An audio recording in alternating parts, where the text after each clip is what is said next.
My name is Katie Marquardt, and I serve the Chin refugee community who reside primarily here in Urbandale. The Chin people are an ethnic minority group from Myanmar, also known as Burma. Burma is actually one of the top countries that the U.S. receives the most refugees from each year. You might be familiar with some of the other people groups in the Des Moines area that come from Burma, such as the Karen, the Karenni, or the Kachin. The ministry that I do is very much a practical helps ministry that you can do very little with, or you can dive in and fully immerse yourself.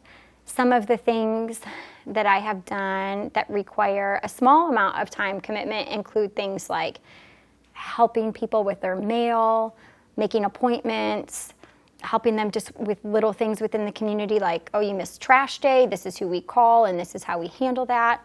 Other activities take more of a time commitment. For example, things that I've done or partnered in include ESL classes, homework help for kids in kindergarten through 5th grade, helping people study for their citizenship tests and then accompanying them on the day of that test and just helping them throughout that process. And also regularly visiting families, not only so that they can practice their English in an environment that they're comfortable with, but also just to grow our friendships and get us better acquainted with one another. So a couple of prayer requests I have for the Chin community and just the ministry in general would be, there's been a huge upheaval in their home country in the past couple of months when the military took over the country by force, and now hundreds have been murdered. I think it's close to 1,000. And so with lack of communication and the military shutting off communication and technology to the country and internet access, there's a lot of people with family still in Burma, and they're just genuinely scared for their family and fearful. So prayers for peace over there and safety and just comfort for the family members that are here. And the other would be for the parents and the spiritual leaders and the pastors within the Chin community.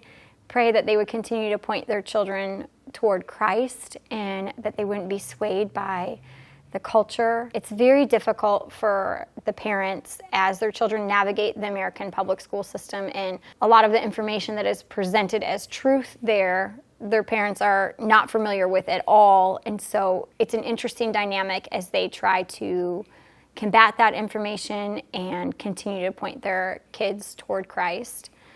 I have seen God work in so many big and small ways throughout my time that I've been involved, from spiritual growth and fruit within the community and watching these children profess a faith and teenagers profess a faith and be baptized and strengthen their walk with Christ, to physical needs being met in a big way, and just even in the tiny little details of providing comfort or crossing our paths and helping us connect different families with certain resources that they desperately needed.